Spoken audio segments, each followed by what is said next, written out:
Why Deborah Paget, you ask? Why not? So who was Deborah Paget? In the 40s and early 50s, all of the major studios hired contract players, young attractive actors whom they thought might have the potential to become stars. They were groomed to compete with and eventually replace the fading and always aging current ones. Companies could put them into any and whatever roles were available, but very few actually became stars. Marilyn Monroe, Rock Hudson, Tony Curtis. As for the rest, there was television.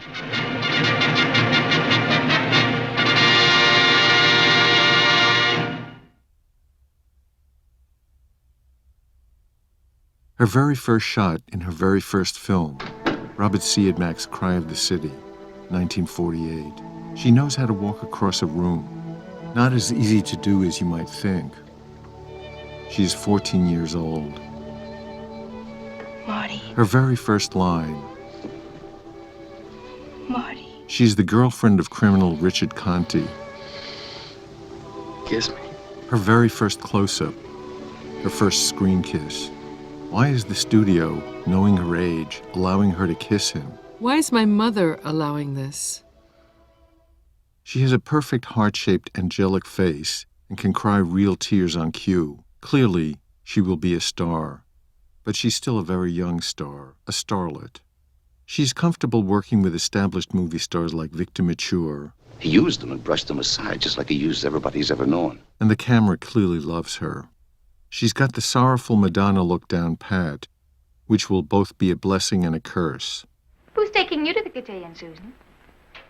She plays college co-eds, even though she hasn't graduated high school yet, and the camera discovers that she has an absolutely delightful smile. And she looks great in profile. She won't go to the prom. It would be kid stuff for her. Once more, I'm an Italian girl in Joseph Mankiewicz's House of Strangers. Maria. Carissima Maria. Max. Maria! We're engaged, aren't we? Richard Conte again, kissing a 15-year-old. Aren't there laws about that? I'll take charge of the wedding, if there's going to be one. I want to marry Max, and I want to marry him right away.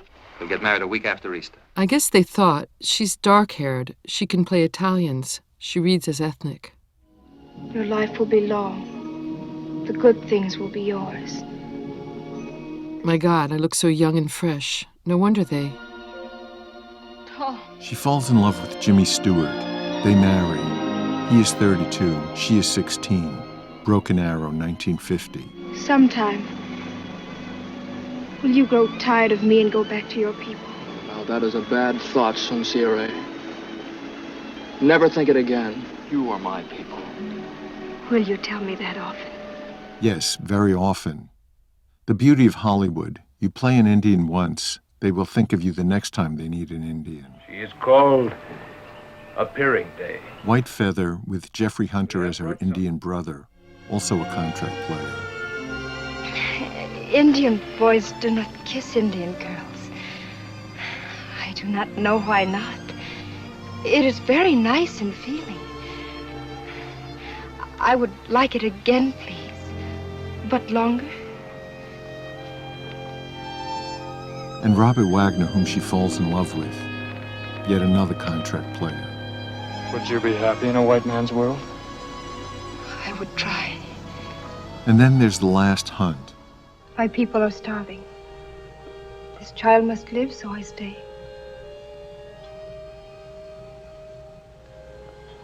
You are gentle with the child. Why? The white man she falls in love with is Stuart Granger. You hold no hatred for my people. Why? But she can also be perky and spunky when it's called for. Celebrate Ernestine's engagement. We're going to have a barbecue. Well, we couldn't do that to you, Colonel.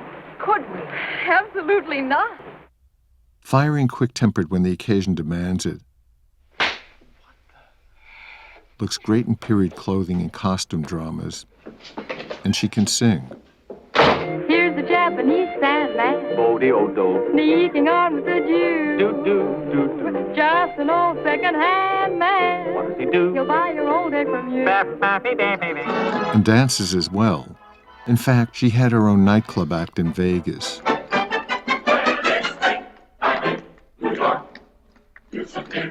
Unfortunately for her, the heyday of the movie musical was practically over. What she means is, baby, I love you. I always played the girly girl, even though I wanted media roles. If you intend to cut my throat, cut it now and be done with it. I am taken prisoner out of jealousy by a woman pirate, another Fox contract player, Jean Peters, who never quite succeeded. I know I could have played that part if only they'd let me. Cut your throat? What do you take me for? A disgrace to our sex. His words? No, mine. He spoke no ill of you. He pitied you. Pity? He dared to pity me, the treacherous scum? Before you blackguard him, I ask you to remember that he is my husband. The best you could get for yourself? You couldn't get him. But no, I play damsels in distress. Bird of Paradise, 1951. I am an exotic princess slathered in Egyptian number 9 and have fallen in love with an outsider. My sister wears a red flower. When we are seeking love, we wear a white flower. But when love makes our heart beat fast, we wear a red flower. I've broken the taboo, but I could not help it. But if I go quickly to the kahuna, he will heal me. But the kahuna, the high priest, is no pushover. The taboo, once it's broken, cannot be unbroken. I have looked into waters and into the fire. I have seen evil there. You must go from this place. Incidentally, Maurice Schwartz, the kahuna, was one of the foremost Yiddish theater actors in America in the early 20th century. He was also the founder, director, and main actor of the Yiddish Art Theater in New York, dedicated to bringing quality theater to immigrant audiences, producing versions of Shakespeare and Ibsen in Yiddish. He also made some films, Uncle Moses in 1932. Lass mir mal gegen $20,000. Well, of course, you can bring this Geld in another bank. But, wir sind doch Salzbergante, Mr. Jamelski, or weitere Sachen von euch. He wrote, directed, and starred in Tevye in 1939, All day long which, when music was added, became Fiddler on the Roof. Mendel wäre Wittke und nicht so gedacht. Nicht war geschmieden gedacht, anlegen, selbst also ja 7 Töchter. Aber Töchter, also wenn Pussig steht, weil es ruhig sitzt, ja Bullen. Die Töchter, um noch zu wachsen. Nur Töchter, um ich halt damit eben, Batu essen sie, in der Nacht wachsen sie. With Charles Lawton in the 1954 Salome. Remember the strange illness that came over him, the unbearable pain that befell him. His mind and body became his own torture chamber. But Schwartz wasn't the only Jew on that Polynesian island. Brooklyn-born Jeff Chandler, who plays Paget's brother, was originally Ira Grossel and plays Cochise in Broken Arrow, from the same tribe as Deborah Paget. Meanwhile, back in the tropical paradise, more taboos are broken. The signs are clear. The gods are angry. The volcano has erupted. There can only be one solution. Sacrifice! I have loved and been loved. I am ready.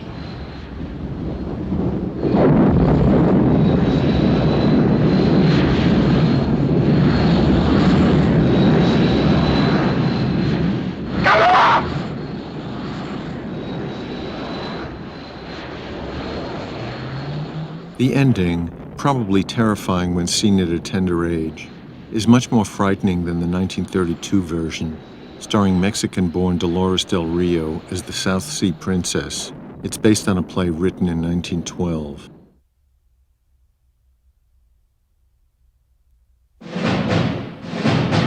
"1953 was a big year. I turned 20 and had 11 features behind me.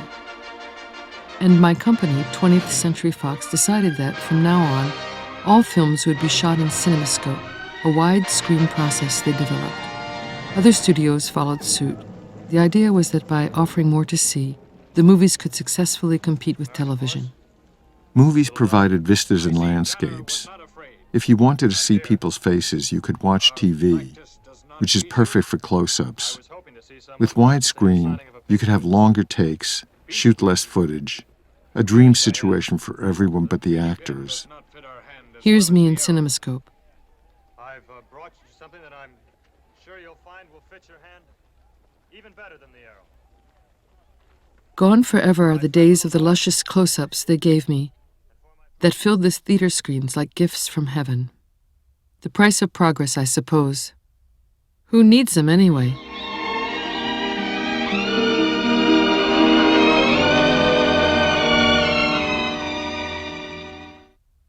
She appears in biblical spectacles, very popular at the time.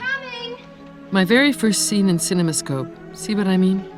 I never thought of Jesus as being so tall. Was he as tall as you, Dimitri? Please don't be angry. I took another's place. I had to come. You're not angry. You're wasted on that Christian. No. Forget him. No! She is raped by Chief Gladiator Richard Egan, another 20th century contract player who never quite made it. She becomes catatonic as a result of the shock. Ever since the night she was so cruelly hurt, she's been as you see her. Michael Rennie, another Fox contract player. They would shuffle all of them around in different combinations. It was like a theatrical stock company. In some darkness where her injured mind has crawled for refuge.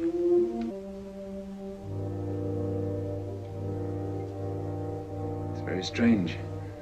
No one's been able to take it from her. It's as if even in her darkness she finds some comfort in it. For some reason, even though I'm a girl from Denver, I am considered exotic. I'm cast in sword and sandal movies, Arabian Nights, fantasies, and biblicals. What outrage is this? My daughter, the Princess Shalimar. She certainly knows how to make an impressive entrance, and does it often.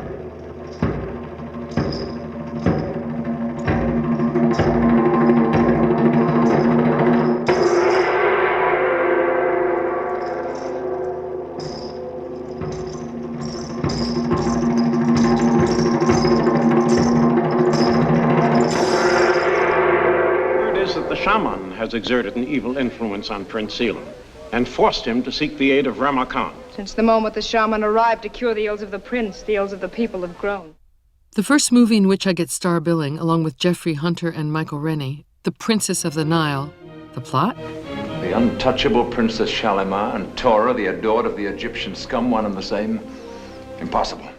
Improbable, but in Hollywood nothing is impossible. Lend your claws, wench. I slay no maiden, even though she be a hellcat. Strange words from a paid assassin of the Khan. Does it take the whole Nile to quench your thirst? No.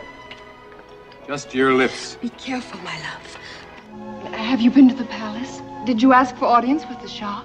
You, water girl. I'm thirsty. He does not thirst for water.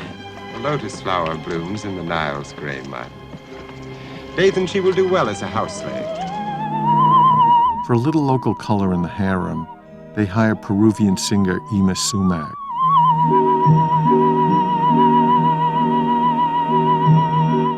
Our mudflower has a thorn. When you have been bathed in scented water, when your limbs have been caressed by sweet oils, and your hair combed with sandalwood, there will be no time for tears. Queen is never a slave. And every true wife is a queen. Dathan, if you fear God, let me go. I'm here, girl, because I put no trust in a desert god and his mud pit prophet. What would you do to influence His Excellency's clemency? Anything, Dathan. Anything. And your price for such gallant service? Your hand in marriage? You are no man's slave. The hour of deliverance has come. Not for me, Joshua. Tradition demands that the widow of a Shah spend the rest of her life in seclusion, grieving at her loss. Don't save me from death, Joshua. Save me from life. Must you remain veiled before me? Be generous with your love. It is the only treasure which grows as you give it away.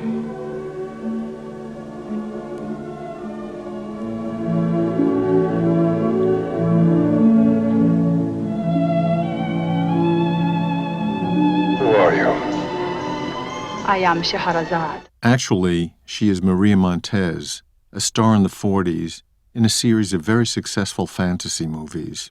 She was called the Queen of Technicolor, but that was a euphemism. What they meant was the Queen of Kitsch. It is my destiny to marry a king. The popularity of her movies was attributed to the wartime need for escapist fare. It's easy enough to laugh at kitsch from an earlier era, but maybe the need for kitsch is eternal. Every generation seems to have its own versions of it. I have spoken. King Cobra! But we're less likely to scoff at present-day kitsch, or even recognize it. In fact, we often embrace it. The people know the price of peace. I have spoken. If Marie Montez is the queen of kitsch, surely Deborah Paget is the princess of kitsch. But let's be careful here. One guy's kitsch is another guy's nostalgia. I wonder which fragrance would be most pleasing to Prince Hadi. It is written that the rose essence of Samarkand. If you saw these movies at the right age, at a Saturday matinee, or on TV when you were a kid, it would have made all the difference. And it's virtually impossible to explain it to other people who weren't there.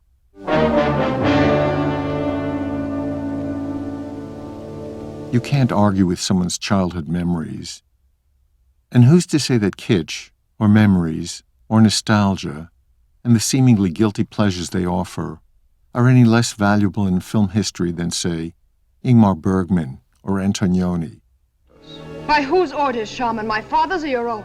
The jury is still out and won't be in for a while. For example, And they worshipped the golden calf and sacrificed unto it. hold it for a moment here. Where on earth did the slaves from Egypt get the gold for a golden calf? Something to think about. Here is your sacrifice. Oh dear, I'm to be sacrificed once again. It's a good bet that the popularity of the Ten Commandments for 60 years and still going strong has less to do with the religious story than with the other elements it so proudly flaunts. Why, would one have to ask, does a certain kind of kitsch have more of a hold over us than art does? Why does it still resonate long after we've forgotten everything else? Call this dance whatever you like. It was heavily censored in the film.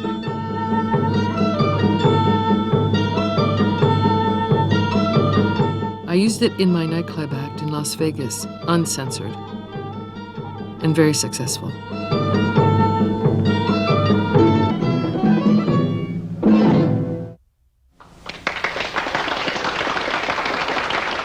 But I wanted to play bad girls like Marilyn did in Niagara.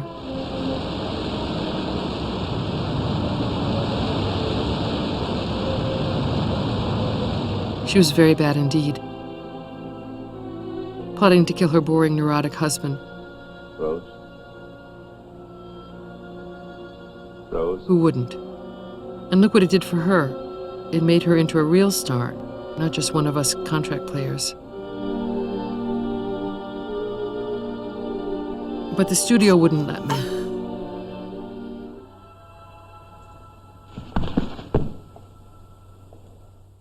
Marilyn, frozen in a trapezoid of death. Love me tender. I continue playing good girls and the love interest in Elvis's first movie, even though it's his older brother I'm in love with. My one and only real close-up in the movie. The rest belonged to Elvis. Say you want your lover. Say you ain't laid awake every night by my side thinking of him, wishing I was Vance. Love me tender, love me true, all my dreams. Even after he dies in the film, he gets the close-ups the rest of us wanted. For you know that I love you. Elvis wanted to marry me, but my mother wouldn't hear of it. The following year, Elvis gets drafted. He meets and falls in love with 14-year-old Priscilla Beaulieu. When she is 22 in 1967, they get married. She is now and always will be Priscilla Presley. Now be honest. Didn't she look exactly like me? In fact, the three of us could be triplets. And I always love me tender, I love you. And I always Pop quiz. Is Elvis kissing me or Priscilla? And I always... Okay, maybe I wasn't a star of the first magnitude, but I was a star nevertheless. And the roles kept on coming, even after my glory days with Fox ended, when the bastards didn't renew my contract. I've never before prayed for a man's death.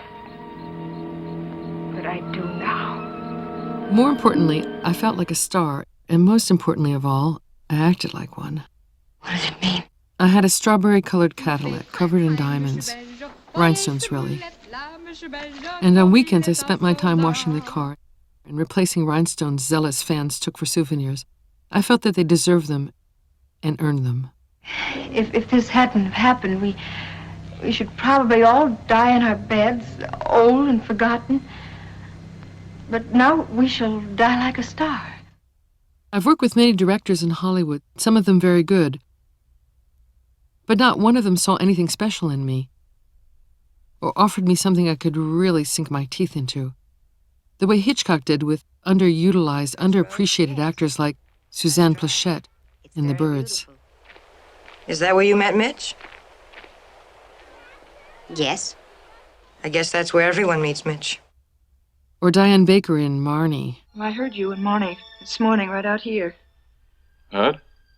Okay, I eavesdropped. We should have made you go to college or come out or something. I can see that now. Don't patronize me, Mark. Meanwhile, in Europe, French-born actress Yvonne Furneaux, who was a dead ringer for Deborah Paget, was acting in films by, among others, Antonioni, Le Amiche, Fellini, La Dolce Vita, She'll bring it round to you tomorrow, I promise. Roman Polanski, Repulsion, and Claude Chabrol, The Champagne Murders, also known as Le Scandale. Even though Yvonne is a few years older, they look like they could be twins. But that's not what's worrying me. It's that he knows I like being kissed. You wonder why some enterprising young filmmaker in the early 60s didn't come up with an idea where the two of them would play twins. Giuro sulla testa di tua madre. Lay off. Or at least sisters. Had they ever have done that movie, I would have wanted to play the bad sister, the evil twin.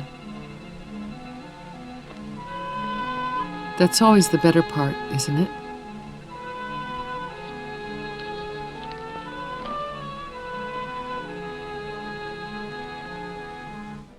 And then something amazing happened.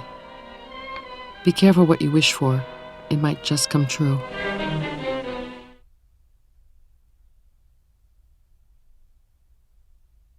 I am offered the lead role in Fritz Lang's two-part Indian epic. Fritz Lang, the great Fritz Lang. Are you as excited as I am? Lang directed some of the greatest movies of the silent era, like Dr. Mabuse the Gambler,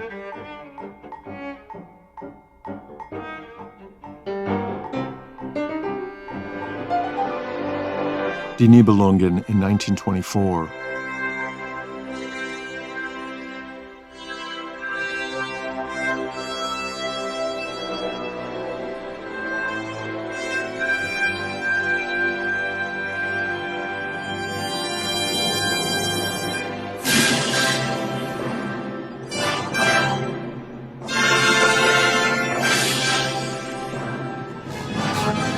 Metropolis in 1927,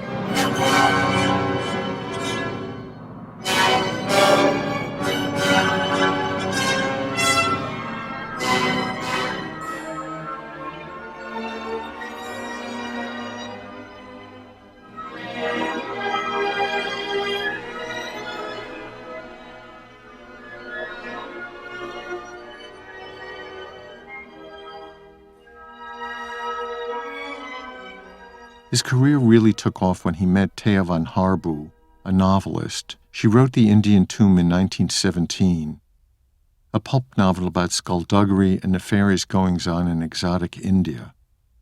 She and Lang, a talented up-and-coming director, adapted it into a screenplay which Lang wanted to direct, but the producer took it for himself. Lang and van Harboe married in 1922. She wrote or co-wrote and came up with the ideas for all of his German films from 1920 on, the films that made him world famous, including two of his greatest films from the early 30s before he fled Germany. The masterpiece M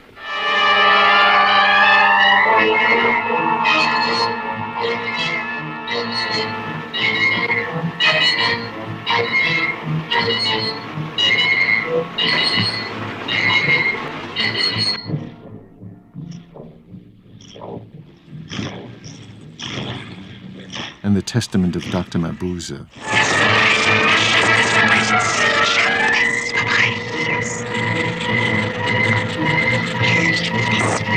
Lang and von Harbour divorced in 1933. The 1921 silent version of The Indian Tomb is all about the revenge taken by the lovelorn Maharaja, played by Conrad Veidt, and is notable for its astonishing studio-built sets.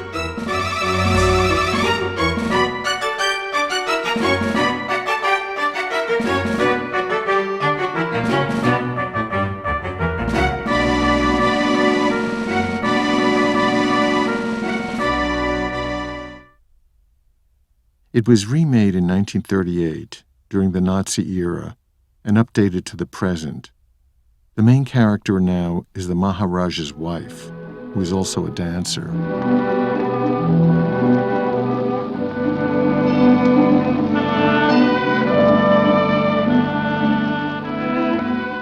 Unlike Lang, von Harbour stays in Germany. There is no reason for her to leave because she is a Nazi Party member. In one of those bitter ironies that litter film history, and real life as well, she falls in love with an East Indian, but can't marry him because Nazi racial laws prohibit it. Back to me. So I'm to be in a Fritz Lang movie, the third film version of von Harbour's novel. I'm honored and flattered. Even though there are good performances in many of his films, he has a reputation for being a monster on the set, and very tough on actors, and even worse with actresses. I am a mixed-race temple dancer whom the Maharaja falls in love with, but of course, I'm in love with someone else. Once again, I'm as exotic as all get out, although I don't have much to do. The veil, as usual, is just a prop, like holding a cigarette or a drink in your hand. It's not all that different from my Hollywood movies. I ask you, how many different ways can you express yearning, longing, and perpetual heartbreak before you've exhausted your facial vocabulary? But then there are the dances.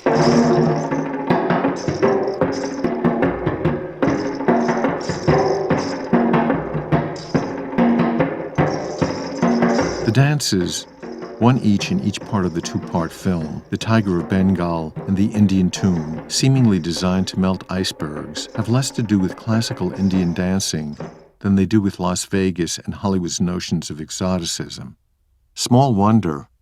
Billy Daniel, the choreographer, like Paget Lang, was a Hollywood import. He started out in the mid-40s as a choreographer on his then-boyfriend's films, the underappreciated Mitchell Leisen, who directed some of the best American films of the late 30s and early 40s.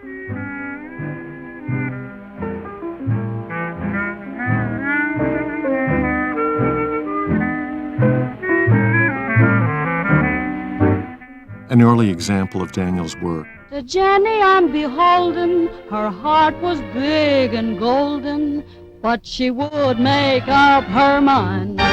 She couldn't make up her mind. Dig that! Jenny made her mind up at 51. She would write her memoirs before she was done. He also performs in some of his numbers. In her hates and had libel suits in 40 of the 48 states. He choreographs Disney's Three Caballeros with faux ethnic dances, including Donald Duck doing a transgressive samba with a boy parrot. In 1954, Daniel choreographs The French Line, a Howard Hughes production designed to showcase Jane Russell, which, parenthetically, parentheses within parentheses, is the first film that Kim Novak appears in as a walk-on. Someday I hope from the soil I'll strike water instead of oil. We're tired of drinking Texaco and Shell. If this reminds you of this, it's hardly an accident. From Little Rock. Capitalizing on the huge success of Gentlemen Prefer Blondes, despite Jane Russell's presence, it has none of its wit or charm. I'm gonna find me a lover, one in his prime, one who can show me a real good time. Billy Daniel wasn't the first choreographer to mistake bumping and grinding for dancing.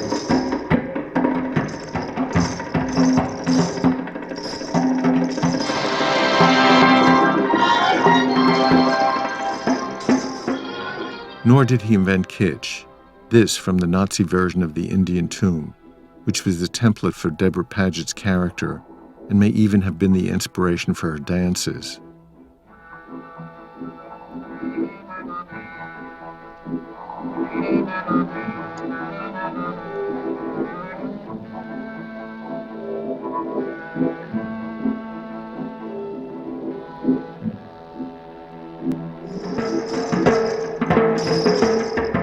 Paget's dance, or should we say Daniel's dance, is no less kitschy, but much more erotic. And as if to prove the point, we see men drinking her in with their lustful gazes.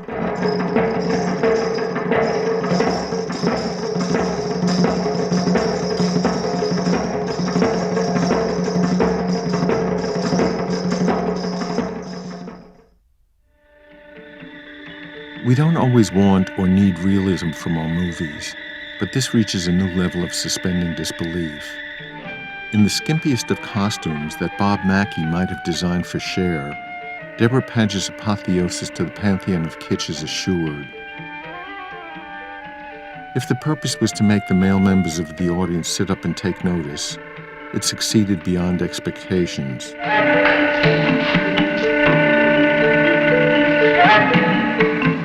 Years later, when I was much older, men 10, 20, 30 years younger than me would confess to me that I was their first crush.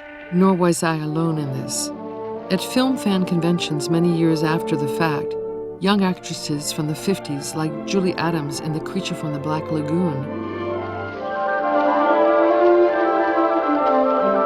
and Anne Francis in Forbidden Planet. Stop looking at me that way. I don't think I like it. Also discovered that their screen images were the ones that young boys fell in love with for the first time. Although fall in love with doesn't quite describe the sexual fantasies engaged in at night under bed covers and behind bolted bathroom doors.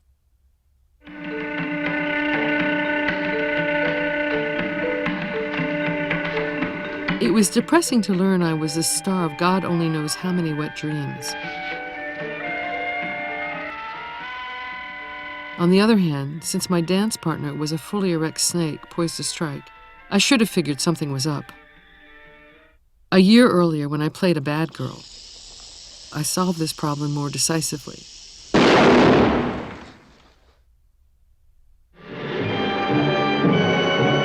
So did Maria Montez, for that matter.